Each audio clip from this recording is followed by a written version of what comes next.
آپ دیکھیں کہ انڈیا کی جو پالیٹکس ہے، ایون الیکشن کی کمپین ہے، اس میں جو بوگی کھڑی کرتے ہیں نا وہ پاکستان کرتے ہیں. پاکستان کے الیکشنز میں انڈیا کا نام نہیں ہوتا لیکن انڈیا کے الیکشنز میں پاکستان کارڈ چلتا ہے اور پھر وہ اپنے مینیفیسٹو میں لکھتے ہیں. ابھی میں اگلے دن سن رہا تھا انڈین پرائم منسٹر کو، ہی سیڈ میں نے کہا تھا نا 370 ریووک ہوگا، ڈن. میں نے کہا بابری مسجد، ڈن. میں نے کہا تھا سٹی کا وہ جو سٹیزن ایکٹ بناؤں گا، ڈن. یعنی he was seeing it is pride بجائے اس کے کہ وہ شرمندہ ہو. پاکستان کے وجود میں آنے سے بعد ہی انڈیا نے کبھی بھی پاکستان کے وجود کو تسلیم نہیں کیا. انہوں نے یہ سوچا ہوا تھا کہ یہ 6 مہینے 8 مہینے چلے گا، ملک سال چل جائے گا، اس کے بعد اس کی حیثیت اگر قائم رہا بھی تو بھوٹان کی ہوگی یا مالدیپ کی ہوگی یا نیپال جیسی کمزور ریاست ہوگی. اچھا، اللہ کا یہ کرم ہے کہ دیکھیں جب پاکستان بنا 1947 میں، تو آپ کے ناظرین کو بھی یہ میں بتانا چاہتا ہوں کہ اس وقت ہمارے پاس ڈیفنس پروڈکشن کی ایک بھی انڈسٹری ہمارے حصے میں نہیں آئی. 16 تھی اس وقت، 16 تھی، لیکن پاکستان کے حصے میں ایک بھی نہیں آئی اور وہ ساری سینٹرل اور ایسٹرن انڈیا کے اندر تھی. تو ہمیں فرام دی اسکریچ شروع کرنا، نیڈل سے شروع کیا. کوئی 303 کی رائفل تھی، وہ بھی برٹش رائل آرڈننس والے آ کے ادھر بناتے تھے. تو ابھی اللہ کا کرم ہے کہ over a period of time ہم نے اس کو بلڈ کیا. انڈیا چونکہ ٹینشن میں رہا اور پھر کشمیر کا مسئلہ شروع ہو گیا، تو ہمارا جو بارڈر انڈیا کے ساتھ ہے وہ تقریباً 3300 کلومیٹر ہے ٹوٹل بارڈر. اس کے اندر رفلی اباؤٹ 740 لائن آف کنٹرول ہے جس کا آپ ذکر کر رہے ہیں، اور اس کے اندر کوئی 195 کلومیٹر ورکنگ باؤنڈری ہے، جس میں ایک طرف آکوپائڈ کشمیر ہے اور دوسری طرف پاکستان سیالکوٹ شکرگڑھ کا ایریا. جی بالکل. ابھی اچھا، اس کے اوپر نا اس کی ارینجمنٹ کے لیے ایک سیز فائر کا معاہدہ ہوا تھا جس کو کہتے ہیں کراچی ایگریمنٹ، اور یہ ہوا تھا 1949 میں. 1949 میں یہ طے ہوا کہ اس سے پہلے تھا ایک United nation commission for India and Pakistan, تو اس کو چینج کر کے انہوں نے کہا نہیں، united nation military observer group in India and Pakistan, UNMOGIP جس کو کہتے ہیں. تو یہ پہلے نام تھا united nations commission on India and Pakistan,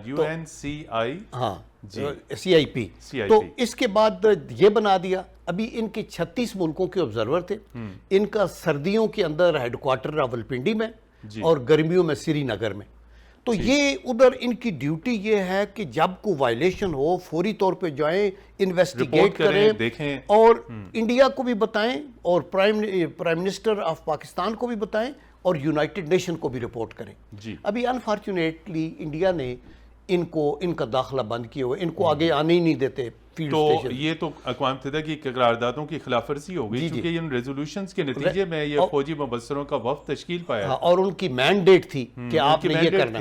اچھا، درمیان میں ایک ڈیولپمنٹ یہ ہوئی کہ 2003 میں جب پرویز مشرف صاحب تھے نا، تو انہوں نے انڈیا کے ساتھ ایک معاہدہ ایسے سیز فائر کا کر لیا، جس کی وجہ سے ہوا یہ کہ انہوں نے وہاں ایک فینس ایریکٹ کرنی شروع کر دی، جو کہ اگین وائلیشن ہے کراچی ایگریمنٹ کی، بیکاز اس میں یہ تھا کہ ڈیفنس کو آپ کسی لحاظ سے بھی بیف اپ نہیں کر سکتے.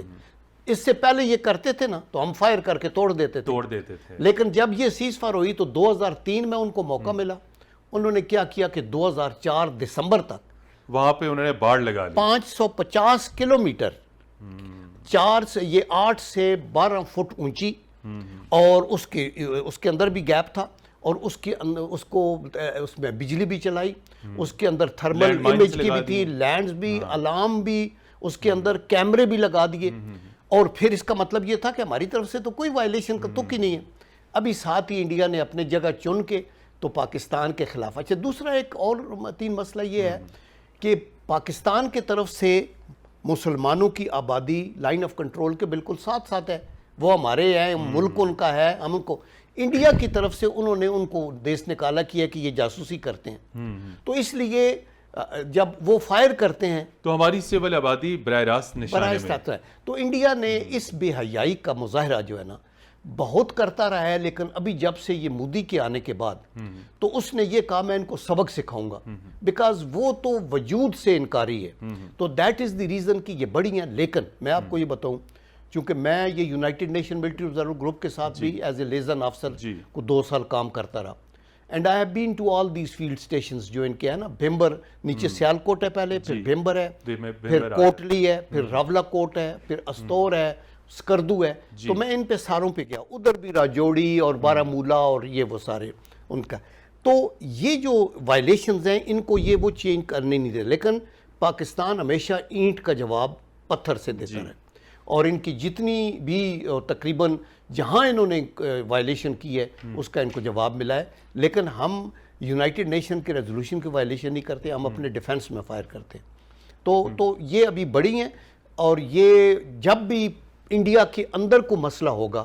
یہ آپ کیا سمجھتے ہیں؟ یہی میرا سوال تھا کہ اس کے پس پردہ کیا مقاصد ہو سکتے ہیں کسی ایشو سے توجہ ہٹانے کے لیے؟ جی دیکھیں، آپ دیکھیں کہ انڈیا کی جو پالیٹکس ہے، ایون الیکشن کی کمپین ہے، اس میں جو بوگی کھڑی کرتے ہیں نا وہ پاکستان کرتے ہیں. پاکستان کے الیکشنز میں انڈیا کا نام نہیں ہوتا، لیکن انڈیا کے الیکشنز میں پاکستان کارڈ چلتا ہے اور پھر وہ اپنے مینیفیسٹو میں لکھتے ہیں. ابھی میں اگلے دن سن رہا تھا انڈین پرائم منسٹر کو، ہی سیڈ میں نے کہا تھا نا 370 ریووک ہوگا، ڈن. میں نے کہا بابری مسجد ڈن. میں نے کہا تھا سٹی کا وہ جو سٹیزن ایکٹ بناؤں گا، ڈن. یعنی he was seeing it is pride بجائے اس کے کہ وہ شرمندہ ہو. لیکن ابھی یہ کرونا آ گیا ہے نا، this has proved for them a sort of a blessing in disguise. That is what they think کہ لوگ بھول جائیں گے شاید جو کچھ ظلم مسلمانوں پہ ہو رہا ہے، لیکن ان دی لانگ رن یہ جو زخم اس نے لگائے ہیں یہ کبھی بھی نہیں وہ بلائے جا سکتے. اور کشمیر کا مسئلہ کبھی بھی اس کے ون سائیڈڈ سٹیپ سے ختم نہیں ہو سکتا.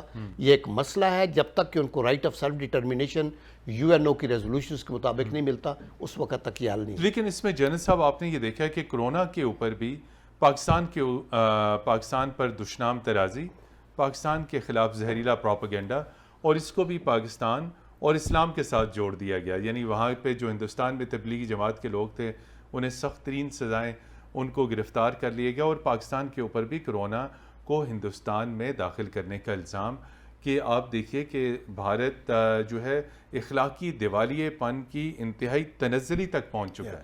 دیکھیں باقی دنیا میں تو ٹیررزم کا الزام لگتا ہے، دہشت گردی کا لگتا ہے آن نان اسٹیٹ ایکٹرز. لیکن انڈیا واحد ملک ہے جس کے اندر حکومت کے اندر دہشت گرد ہیں اور وہ اسٹیٹ ایکٹرز ہیں، خود مودی اور اس کی RSS جن کا وہ ہے. دیکھیں یہ کوئی بات ہے کہ آپ یہ کہیں کہ ہم کرونا سے انفیکٹڈ لوگوں کو آپ کے اندر وہ بھیج رہے ہیں، وہ کچھ نہ کچھ یہ بہانہ. دیکھیں ایک تو ہوتا ہے نارمل لیڈر سیاسی، ایک ہوتا ہے ریڈیکل جو انتہا پسند ہوتا ہے، ایکسٹریم سوچ والا، ایک ہے جو کرمنل مائنڈڈ ہے. ابھی انڈیا کے پرائم منسٹر کے اوپر پابندی لگی ہوئی تھی کہ جی ویزا نہیں مل سکتا ویسٹ کو جانے کا، اور ریزن یہی تھا گجرات کی کلنگ کا، قتل عام جو کیا. اور ابھی جو مسلمانوں کا ہو رہا ہے، اور ابھی جو کشمیریوں کے ساتھ زیادتی ہو رہی ہے، آئی تھنک یہ ساری چیزیں ہیں. تو with the passage of time Allah is kind کہ انڈیجنس موومنٹ ہے کشمیر میں، اور اس کی آواز ابھی سنی جا رہی ہے.